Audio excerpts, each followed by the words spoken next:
हरे कृष्णा। भगवत गीता की इस वीडियो में हम पढ़ेंगे छठे अध्याय का 37वां श्लोक। भगवान पिछले दो श्लोकों में अर्जुन को बता चुके हैं। जब उन्होंने पूछा कि मन को कंट्रोल कैसे करें, तो उन्होंने कहा कि आपको उपयुक्त उपयुक्त अभ्यास और वैराग्य का सहारा लेना होगा। अब अर्जुन जी एक दूसरी तरह का प्रश्न कर रहे हैं। 7वें अध्याय का 37वां श्लोक। अर्जुन ने कहा, हे कृष्ण, उस असफल योगी की गति क्या है जो प्रारंभ में श्रद्धापूर्वक आत्म साक्षात्कार की विधि ग्रहण करता है, किंतु बाद में भौतिकता के कारण उसमें विचलित हो जाता है और योग सिद्धि को प्राप्त नहीं कर पाता। सीधा सीधा अजामिल की कथा, श्रीमद् भागवतम। अजामिल जो था वो बचपन में बहुत अच्छी भक्ति कर रहा था, ब्राह्मण पुत्र था, हर तरह से जो एक प्रॉपर ब्रह्मचारी जीवन होता है वैसा होना चाहिए। उसकी एक सुशील पत्नी भी थी। बाद में उसने एक वेश्या को देखा, उसके कार्यकलाप को देखे तो उस पर वो मोहित हो गया और उसी को उसने अपनी भार्या, पता नहीं भार्या बोलते हैं क्या बोलते हैं, अपनी पत्नी बना लिया या गर्लफ्रेंड बना लिया। अब उसके बाद उसके पूरे जीवन का जो है विचलन होता रहा। लेकिन आप देखोगे कि अभी इसी वीडियो में हम एंड में भगवान का जवाब सुनेंगे कि नहीं, लास्ट में भगवान उसको प्रोटेक्ट करते हैं। जिसने कुछ भी अच्छा किया उसको उस अच्छे का लाभ जरूर मिलेगा। तो यही अर्जुन का फिलहाल प्रश्न है कि शुरू में तो हम भक्ति कर रहे हैं, बट बाद में अगर कभी भक्ति के मार्ग से गिर गए, मान लेते हैं भक्तों का संग छूट गया किसी वजह से और फिर हम अकेले पड़ गए, और कई बार फिर ऐसे में माया दबोच लेती है, भौतिकता दबोच लेती है।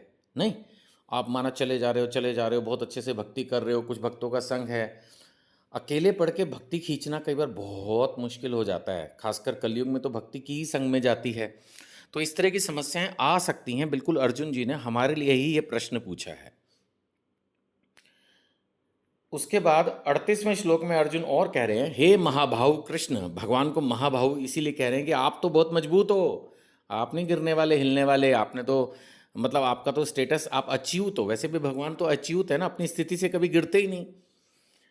क्या क्या भ्रम प्राप्ति के मार्ग से भ्रष्ट ऐसा व्यक्ति आध्यात्मिक और भौतिक दोनों ही सफलताओं से च्युत नहीं होता। मतलब अर्जुन को लग रहा है कि जब गिर ही गया, अब उसने थोड़ा बहुत तो भौतिकता का त्याग किया ही होगा ना। पता लगा भौतिकता का भी त्याग उसने कर दिया था और आध्यात्मिक भी अब नहीं मिल रहा था, तो घर का ना घाट का।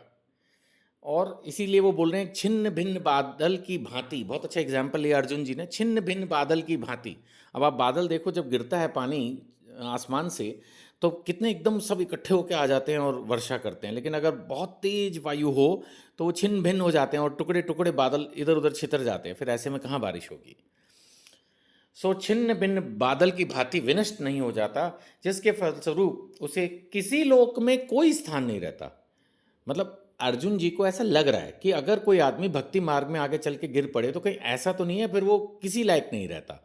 अब कोई भौतिक प्राणी है, वो पैसा कमा रहा है और वो कुछ करे ना करे, चलो कहीं ना कहीं अंधाश्रम में, विधवा आश्रम में, अनाथ आश्रम में पैसा दे रहा है, हॉस्पिटल में, तो कम से कम उसने वो पुण्य तो किया।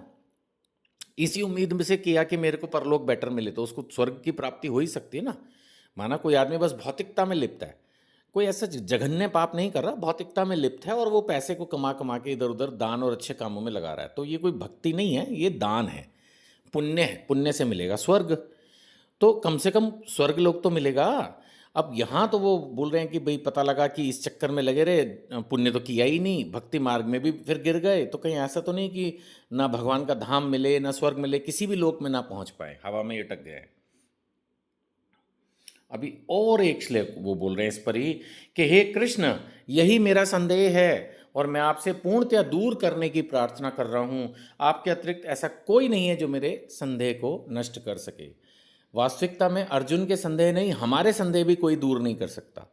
मैं ये नहीं कहना चाहता कि भाई भगवत गीता से अच्छी कोई किताब नहीं है, बट ऑलमोस्ट यही स्थिति है। खासकर हमारे जीवन से जुड़े प्रश्न स्वयं भगवान ने भगवत गीता में सॉल्व किए हैं। अगर आपने भगवत गीता पढ़ ली तो बीच में तो देखो, मैं नहीं कहता है ना, कई लोग कहते हैं भगवत गीता के हर श्लोक में हर प्रश्न का उत्तर है, वो थोड़ा ज़्यादा हो जाता है मुझे लगता है कई बार। लेकिन आपको पूरे एक बार अगर आपने गीता पढ़ दी, फिर शायद जीवन के हर क्वेश्चन का आंसर जरूर मिल जाएगा।